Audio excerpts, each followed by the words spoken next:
ನಮಸ್ಕಾರ. ಆಹಾರ ಆರೋಗ್ಯ ಆಧ್ಯಾತ್ಮ ಸಂಸ್ಕಾರದ ಬೆಳಕಿಗೆ ತಮ್ಮೆಲ್ಲರಿಗೂ ಸ್ವಾಗತ ಸುಸ್ವಾಗತ. ಇವತ್ತು ನಮ್ಮೊಂದಿಗಿದ್ದಾರೆ ಡಾಕ್ಟರ್ ವಿನಯ್ ಕುಮಾರ್ ಸ್ವಾಮಿ ಅವರು. ಅತ್ಯಂತ ಸುಪ್ರಸಿದ್ಧ ಜನಪ್ರಿಯವಾದಂಥ ಆರ್ಥೋಪೆಡಿಕ್ ಸರ್ಜನ್. ಅವರು ಬೆಂಗಳೂರು ಮೆಡಿಕಲ್ ಕಾಲೇಜು, ಅದಲ್ಲದೆ Banaras Hindu university, Coimbatore, Manchester, UK ಎಲ್ಲ ಕಡೆಗೂ ಟ್ರೈನಿಂಗ್ ತಗೊಂಡು ಇವತ್ತು ಅತ್ಯಂತ ಹೆಸರುವಾಸಿಯಾಗಿದ್ದಾರೆ. ಇವತ್ತು ಅವರು ನಮಗೆ ಈ ಫ್ರೋಝನ್ ಶೋಲ್ಡರ್ ಅಂದ್ರೆ ಏನು ಅಂತ ತಿಳಿಸ್ಕೊಡಕ್ ಬಂದಿದ್ದಾರೆ. ಒಬ್ಬ ಹಾರ್ಟ್ ಕಾರ್ಡಿಯೋಲಜಿಸ್ಟ್ ಆಗ್ಬಿಟ್ಟು ನನಗೆ ಬರೋ ಪೇಷಂಟ್ಸ್ ಅಂದ್ರೆ ಹಾರ್ಟ್ ಅಟ್ಯಾಕ್ ಆದ್ಮೇಲೆ ಅವ್ರಿಗೆ ಎಡಗಡೆ ಭುಜ ಬಿಗ್ದಿರುತ್ತೆ, ನೋವಿರುತ್ತೆ, ಅದರಿಂದ ಬರ್ತಾರೆ. ಅದಕ್ಕೆ ನಾವು ಡ್ರೆಸ್ಲರ್ ಸಿಂಡ್ರೋಮ್ ಅಂತೀವಿ. ಅಂದ್ರೆ ಹಾರ್ಟ್ ಅಟ್ಯಾಕ್ ಆದಾಗ ಮಸಲು ಸತ್ತಾಗ ಅದನ್ನ ರಿಪೇರ್ ಮಾಡೋಕ್ಕೋಸ್ಕರ ನಮ್ಮ ಬಾಡಿಯಲ್ಲಿ ಆಂಟಿಬಾಡೀಸ್ ಉತ್ಪತ್ತಿ ಆಗುತ್ತೆ. ಆ ಆಂಟಿಬಾಡಿ ಆಂಟಿಜನ್ ರಿಯಾಕ್ಷನ್ ಇಂದ ಆ ಹೃದಯದ ಸುತ್ತಲೂ ಇರೋ ಪೆರಿಕಾರ್ಡಿಯಂನಲ್ಲಿ ಪೆರಿಕಾರ್ಡೈಟಿಸ್ ಆಗಿ ಫ್ಲೂಯಿಡ್ ಕಲೆಕ್ಟ್ ಆಗಿ ಈ ಫ್ರೆನಿಕ್ ನರ್ವ್ ಇಂದ ರೆಫರ್ಡ್ ಪೇನ್ ಬಂದ್ಬಿಟ್ಟು ಶೋಲ್ಡರ್ ಪೇನ್ ಬರುತ್ತೆ. ಆದರೆ ಅದನ್ನ ನಾವು ಮಿಸ್ಟೇಕ್ ಮಾಡಿಕೊಂಡು ಅಯ್ಯೋ ಹಾರ್ಟ್ ಅಟ್ಯಾಕ್ ಇಂದ ಅಂತ ಎಲ್ಲರೂ ತಲೆ ಕೆಡ್ಸ್ಕೊಳ್ಳೋದು ಬೇಡ. ಇನ್ನೊಂದು ಫ್ರೋಜನ್ ಶೋಲ್ಡರ್ ಇದೆ, ಅದ್ರ ಬಗ್ಗೆ ನಿಮಗೆ ಅರಿವು ಮೂಡಿಸಕ್ಕೆ ನಮ್ಮೊಂದಿಗಿದ್ದಾರೆ ಡಾಕ್ಟರ್ ಕುಮಾರಸ್ವಾಮಿ ಅವರು. ಹೇಳಿ, ಈ ಫ್ರೋಜನ್ ಶೋಲ್ಡರ್ ಅಂತ ನಿಮ್ಮ ಹತ್ರ ಬರ್ತಾರಲ್ಲ, ಏನದು, ಹೇಗೆ ಆಗತ್ತೆ, ಯಾಕೆ, ಅದಕ್ಕೇನು ಟ್ರೀಟ್ಮೆಂಟ್ ಅಂತ ದಯವಿಟ್ಟು ತಿಳಿಸಿ. ನಮಸ್ಕಾರ ಎಲ್ಲ ವೀಕ್ಷಕರಿಗೂ ಕೂಡ. ಮೇಡಮ್ನವ್ರಿಗೆ ತುಂಬಾ ಧನ್ಯವಾದ ನಾನು ಈ ಕಾರ್ಯಕ್ರಮಕ್ಕೆ ಆಹ್ವಾನಿಸಿದ್ದಕ್ಕೆ. ಫ್ರೋಜನ್ ಶೋಲ್ಡರ್ ತುಂಬಾ ಸರ್ವೇ ಸಾಮಾನ್ಯವಾಗಿ ಡಾಕ್ಟರ್ಗಳು ನೋಡುವಂತಹ ಕಂಡೀಷನ್. ನಾವು 10 ಜನ ಪೇಷಂಟ್ ಕ್ಲಿನಿಕಲ್ ನೋಡಿದ್ರೆ ಅದ್ರಲ್ಲಿ 2 ಫ್ರೋಜನ್ ಶೋಲ್ಡರ್ ಇರ್ತಾರೆ. ಈ ಫ್ರೋಜನ್ ಶೋಲ್ಡರ್ ಆಗೋದು 40ರಿಂದ 60 ವಯಸ್ಸಿನ ಜನರಿಗೆ. ಫ್ರೋಜನ್ ಶೋಲ್ಡರ್ ಸಾಮಾನ್ಯವಾಗಿ ಈ ಸಕ್ಕರೆ ಕಾಯಿಲೆ, ಶುಗರ್ ಇರೋರ್ಗೆ ಆಗತ್ತೆ. That is the most common association. ಎರಡನೇದು BP, ಥೈರಾಯ್ಡ್ ಸಮಸ್ಯೆಗಳಿದ್ರು ಕೂಡ ಫ್ರೋಜನ್ ಶೋಲ್ಡರ್ ಆಗತ್ತೆ. ಈ ಫ್ರೋಜನ್ ಶೋಲ್ಡರ್ ಅಥವಾ ಭುಜದ ಬಿಗಿತ ಅಂದ್ರೆ ಏನು? ನಮ್ಮ ಭುಜ ಒಂದು ಬಾಲ್ ಅಂಡ್ ಸಾಕೆಟ್ ಜಾಯಿಂಟ್, ಅಂದ್ರೆ ಒಂದು ಬಾಲ್ ಇರುತ್ತೆ, ಅದೊಂದು ಬಟ್ಲಲ್ಲಿ ಕೂತಿರತ್ತೆ, ಅದು ಜಾಮ್ ಆಗ್ಬಿಡತ್ತೆ. ಅದ್ರ ಸುತ್ತ ಒಂದು ಕವರಿಂಗ್ ಇರುತ್ತೆ, ಅದನ್ನ ಕ್ಯಾಪ್ಸೂಲ್ ಅಂತ ಹೇಳ್ತೀವಿ. ಆ ಕ್ಯಾಪ್ಸೂಲ್ ತುಂಬಾ ಟೈಟ್ ಆಗಿ ಹಿಡ್ಕೊಂಡ್ಬಿಡತ್ತೆ. ಈ ಕ್ಯಾಪ್ಸೂಲ್ ಯಾಕೆ ಟೈಟ್ ಆಗತ್ತೆ ಅಂದ್ರೆ ಅಲ್ಲಿ ಮಯೋಫೈಬ್ರೋಬ್ಲಾಸ್ಟ್ ಅಂತ ಸೆಲ್ಸ್ ಇರುತ್ತೆ, ಅದು ಆಕ್ಟಿವೇಟ್ ಆಗ್ಬಿಟ್ಟು ಫೈಬ್ರಸ್ ಟಿಶ್ಯೂನ ಅಲ್ಲಿ ಡೆಪಾಸಿಟ್ ಮಾಡುತ್ತೆ, ಅದು ಜಾಮ್ ಆಗ್ಬಿಡುತ್ತೆ. ಸೊ ಈ ತರ ಫ್ರೋಜನ್ ಶೋಲ್ಡರ್ ಪೇಷಂಟ್ಸ್ಗೆ ಸಮಸ್ಯೆಗಳು ಏನು ಅಂದ್ರೆ ತುಂಬಾ ನೋವು. ಮೊದಲನೇದು, ಜನ ಹೇಳ್ತಾರೆ ಡೆಲಿವರಿ ಅಥವಾ labour pain is the most painful condition ಅಂತ. ಎರಡನೇ ತುಂಬಾ ಅತ್ಯಂತ ನೋವಾಗೋ ಕಂಡೀಷನ್ ಹಲ್ಲಿನ ನೋವು. ಫ್ರೋಜನ್ ಶೋಲ್ಡರ್ ಈ ಲಿಸ್ಟ್ ಅಲ್ಲಿ 3ನೇದಕ್ಕೆ ಖಂಡಿತ ಬರ್ಬೇಕಾಗತ್ತೆ. ಯಾಕಂದ್ರೆ ಇದು ತುಂಬಾ ನೋವಾಗುವಂತಹ ಕಂಡೀಷನ್. ಪೇಷಂಟ್ಸ್ಗೆ ರಾತ್ರಿ ನಿದ್ದೆ ಬರೋದಿಲ್ಲ, ಅಕಸ್ಮಾತ್ ಅಲ್ಪ ಸ್ವಲ್ಪ ನಿದ್ದೆ ಬಂದ್ರು ಕೂಡ ಆ ಕಡೆ ತಿರ್ಕೊಂಡ್ ಮಲ್ಕೊಂಡ್ರೆ ಅವ್ರಿಗೆ ಎಚ್ಚರ ಆಗ್ಬಿಡತ್ತೆ. ಅವ್ರಿಗೊಂದ್ ಬಟ್ಟೆ ಹಾಕೊಳಕ್ಕೂ ಆಗೋದಿಲ್ಲ, ಕೈ ಹಿಂದಕ್ಕೆ ಹೋಗೋದಿಲ್ಲ, ತಲೆ ಬಾಚ್ಕೊಳಕ್ ಆಗಲ್ಲ, ಸ್ನಾನ ಮಾಡಕ್ ಆಗಲ್ಲ, ಇಷ್ಟು ಸಮಸ್ಯೆ ಇರುತ್ತೆ. So pain is the most common condition. ಎರಡನೇದು ಸ್ಟಿಫ್ನೆಸ್ ಅಂತ ಹೇಳ್ತೀವಿ, ಶೋಲ್ಡರ್ ಎಲ್ಲಿಗೂ ಮೂವ್ ಆಗೋದಿಲ್ಲ. ಈ 2 ಸಮಸ್ಯೆ ತಗೊಂಡು ಅವ್ರು ನಮ್ಮ ಹತ್ರ ಬರ್ತಾರೆ.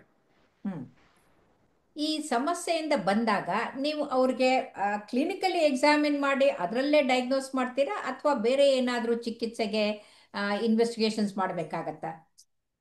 ಫ್ರೋಜನ್ ಶೋಲ್ಡರ್ ಪೇಷಂಟ್ಸ್ ನಮ್ಮ ಹತ್ರ ಬಂದಾಗ most important diagnosis clinical diagnosis. ನಾವು ಅವ್ರ ಭುಜ ಎಕ್ಸಾಮಿನ್ ಮಾಡಿದಾಗ, ಅವ್ರ ಜೊತೆ ಮಾತಾಡಿದಾಗ ನಮ್ಗೆ ಗೊತ್ತಾಗತ್ತೆ ಅವ್ರಿಗೆ ಫ್ರೋಜನ್ ಶೋಲ್ಡರ್ ಇದೆಯಾ ಇಲ್ವಾ ಅಂತ. ನಮ್ಗೆ ಇವ್ರಿಗೆ ಫ್ರೋಜನ್ ಶೋಲ್ಡರ್ ಇದೆ ಅಂತ ಖಂಡಿತ ಕ್ಲಿಯರ್ ಆಗಿ ಗೊತ್ತಾದ್ರೆ ಅವಾಗ ಬೇರೆ ಏನು ಟೆಸ್ಟ್ಗಳು ಮಾಡಿಸಲ್ಲ.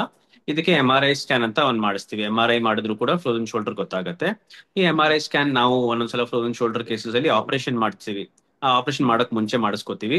ಆಮೇಲೆ ಇವರಿಗೆ ಫ್ರೋಜನ್ ಶೋಲ್ಡರ್ ಅಲ್ಲದೆ ಬೇರೆ ಯಾರು ಸಮಸ್ಯೆ ಇರಬಹುದು ಅಂತ ಅನ್ನಿಸ್ಬಹುದು ನಮಗೆ.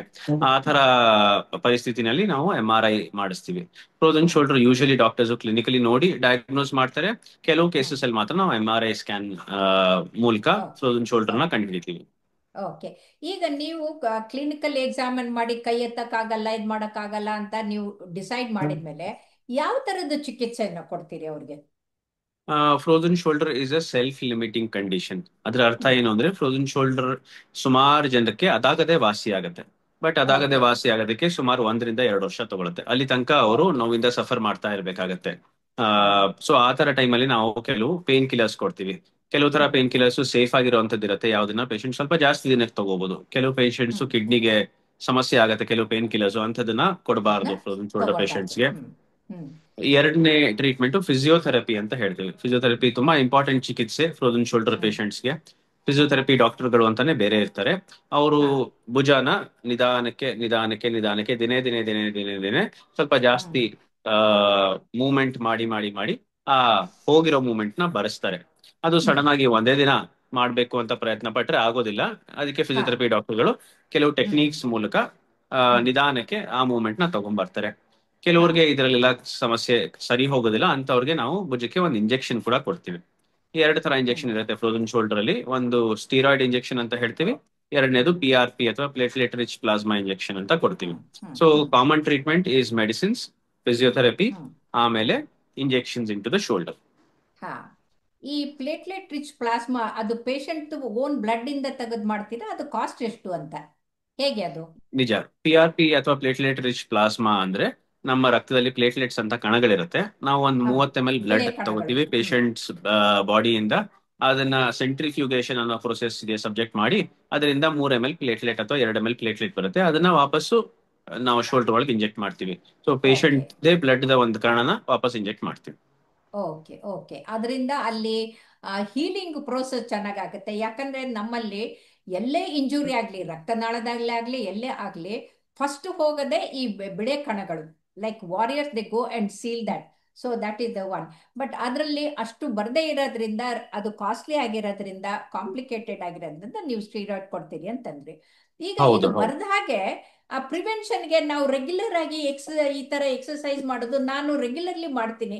ಈ ತರ ಮಾಡೋದ್ರಿಂದ ನಮ್ಮ ಶೋಲ್ಡರ್ನ ಮಸಲ್ಸ್ನ ಸ್ಟ್ರಾಂಗ್ ಆಗಿ ಇಟ್ಕೊಂಡು ನಾವು ಈ ಫ್ರೋಜನ್ ಶೋಲ್ಡರ್ ಬಂದ ಹಾಗೆ ತಡೆಗಟ್ಟಬಹುದಾ ಅಂತ ಪ್ರಶ್ನೆ. ಹೌದು. ಶೋಲ್ಡರ್ ಎಕ್ಸಸೈಸಸ್ ತುಂಬಾ ಇಂಪಾರ್ಟೆಂಟ್. ಹಾ. ಸಾಮಾನ್ಯ ಜನಕ್ಕೂ ಕೂಡ ಅಂಡ್ ಫ್ರೋಸನ್ ಶೋಲ್ಡರ್ ಆಗಿರೋರ್ಗೂ ಕೂಡ. ಹಾ. ಸಾಮಾನ್ಯ ಜನ ಈ ಎಕ್ಸಸೈಸ್ಗಳು ಭುಜದೆಲ್ಲ ಮಾಡಿದ್ರೆ ಅವ್ರಿಗೆ ಹ್ಮ್. ಫ್ರೋಸನ್ ಶೋಲ್ಡರ್ ಬರೋ ಸಾಧ್ಯತೆ ಕಡಿಮೆ ಆಗುತ್ತೆ. ಅಂಡ್ ಫ್ರೋಸನ್ ಶೋಲ್ಡರ್ ಇರೋ ಪೇಷಂಟ್ಸ್ ಖಂಡಿತ ಎಕ್ಸಸೈಸ್ ಮಾಡಬೇಕು. ಅವ್ರು ಮಾಡ್ಲಿಲ್ಲ ಅಂದ್ರೆ ಅವ್ರ ಭುಜದ ಬಿಗಿತ ಸರಿನೇ ಹೋಗೋದಿಲ್ಲ. So okay. ಶೋಲ್ಡರ್ಗೆ ಹಲವಾರು ಎಕ್ಸಸೈಸ್ ಬರುತ್ತೆ. ಒಂದು ಹ್ಮ್. ಫ್ಲೆಕ್ಸಿಬಿಲಿಟಿ ಎಕ್ಸಸೈಸಸ್, ಎಲ್ಲಿ ನಾವು ಬರೀ ಏನು ವೇಟ್ ಇಲ್ಲದೆ ಎಕ್ಸಸೈಸ್ ಮಾಡ್ತೀವೋ ಇದನ್ನ ಹ್ಮ್. ಸರ್ಕಮ್ಡಕ್ಷನ್ ಎಕ್ಸಸೈಸ್ ಅಂತ ಹೇಳ್ತೀವಿ. ಪೂರ್ತಿ ಹಾ. ಶೋಲ್ಡರ್ ನ ಮೂವ್ಮೆಂಟ್ ಮಾಡೋದು. ಎರಡನೇದು, ಇದರಿಂದ ನಮ್ಮ ಭುಜಕ್ಕೆ ಬಲ ಬರೋದಿಲ್ಲ. ಬಲ ಬರಬೇಕು ಅಂದ್ರೆ ನಾವು ಎಕ್ಸಸೈಸ್ ಮಾಡಬೇಕು ಅಗೇನ್ಸ್ಟ್ ರೆಸಿಸ್ಟೆನ್ಸ್. ಅಂದ್ರೆ ಈ ಪುಷ್ ಅಪ್ ಎಕ್ಸಸೈಸ್ ಇರ್ಬೋದು, ವೇಟ್ಸ್ ತಗೊಂಡು ಎಕ್ಸಸೈಸ್ ಮಾಡೋದಿರ್ಬೋದು, ಸೂರ್ಯ ಡಂಬಲ್ಸ್ ನಮಸ್ಕಾರಗಳು ಹಿಡ್ಕೊಂಡು, ಹೀಗೆ ಮಾಡೋದಿರ್ಬೋದು. ಡಂಬಲ್ಸ್ ಹಿಡ್ಕೊಂಡು ಹೌದು ಮಾಡೋದು. ಹೌದು. ಓಕೆ. ಸೂರ್ಯ ನಮಸ್ಕಾರ ಮಾಡಿದ್ರೆ ಶರೀರದ ಎಲ್ಲಾ ಭಾಗಗಳಿಗೂ ಎಕ್ಸಸೈಸ್ ಆಗತ್ತೆ ಅಂಡ್ ವೆರಿ ಶೋಲ್ಡರ್ಗೂ ಗುಡ್. ಸಹ ಆಗತ್ತೆ. ಎಕ್ಸಲೆಂಟ್. Very good. ಈಗ ಎಕ್ಸಸೈಸು ಮಾಡಿದ್ರು, ಫಿಸಿಯೋಥೆರಪಿನೂ ಆಯ್ತು, ಡ್ರಗ್ಸು ಆಯ್ತು, ಇಂಜೆಕ್ಷನ್ ಆಯ್ತು, ಏನೂ ಆಗ್ಲಿಲ್ಲ, ಇನ್ನೂ ನೋವಿದೆ ಅಂತಂದ್ರೆ ಶಸ್ತ್ರಚಿಕಿತ್ಸೆ ಏನಾದ್ರೂ ಮಾಡ್ತೀರಾ? ಯಾವ ತರ ಮಾಡ್ತೀರಿ? ಹೌದು. 10ರಲ್ಲಿ ಒಬ್ರಿಗೆ ಅಂದ್ರೆ 10% ಜನಕ್ಕೆ ಫ್ರೋಸನ್ ಹ್ಮ್. ಶೋಲ್ಡರ್ ಇದ್ದಾಗ ಮೆಡಿಸಿನ್ಸ್ ಹ್ಮ್. ಕೊಟ್ಟ ಮೇಲೆ ಫಿಸಿಯೋಥೆರಪಿ ಮಾಡಿ ಇಂಜೆಕ್ಷನ್ ಗಳು ಕೊಟ್ಟರು ಕೂಡ ಅವರು ಸರಿ ಹೋಗಲ್ಲ. ಅಂತವ್ರಿಗೆ ಓಕೆ. ಆರ್ಥ್ರೋಸ್ಕೋಪಿಕ್ ಸರ್ಜರಿ ಅಥವಾ ಕೀ ಹೋಲ್ ಶಸ್ತ್ರಚಿಕಿತ್ಸೆ ಅಂತ ಮಾಡ್ತೀವಿ. ಕೀ ಹೋಲ್ ಹಾ. ಸರ್ಜರಿ ಅಂದ್ರೆ ಏನು ಅಂದ್ರೆ, ಚರ್ಮದಲ್ಲಿ ಒಂದು ಚಿಕ್ಕ ಹೋಲ್ ಮಾಡ್ತೀವಿ, ಅದ್ರ ಮುಖಾಂತರ ಒಂದು ಕ್ಯಾಮ್ರಾನ ಭುಜದೊಳಗೆ ಹಾಕ್ತಿವಿ. ಆ ಹಾ. ಕ್ಯಾಮ್ರಾನ ಒಳಗೆ ಹಾಕಿದಾಗ ನಮ್ಗೆ ಟಿವಿನಲ್ಲಿ ಕಾಣಿಸುತ್ತೆ ಎಲ್ಲಿ ಈ ಹ್ಮ್. ಭುಜ ಬಿಗಿ ಇದೆ ಅಂತ, ಆ ಟೈಟ್ ಹ್ಮ್. ಕ್ಯಾಪ್ಸೂಲ್ ಎಲ್ಲಿದೆ ಅಂತ. ಅದನ್ನ ಐಡೆಂಟಿಫೈ ಮಾಡಿ ಅದನ್ನ ರಿಲೀಸ್ ಮಾಡಿದಾಗ ಅಂತ ಹ್ಮ್. ಪೇಷಂಟ್ಸ್ ಗಳು ಮಾಮೂಲಾಗಿ ಒಂದು ವಾರದಲ್ಲಿ ಆಲ್ಮೋಸ್ಟ್ ಮುಕ್ಕಾಲ್ ಭಾಗದಿಂದ ಓ, 90% ಇಂಪ್ರೂವ್ ಆಗ್ಬಿಡ್ತಾರೆ. Very nice, very nice. So ಹಾಗಾಗಿ ಫ್ರೋಸನ್ ಶೋಲ್ಡರ್ನ ತಡ್ಕೊಂಡು ಪೇನ್ ತಡ್ಕೊಳ್ತೀನಿ ಅನ್ನೋದು ಬೇಡ.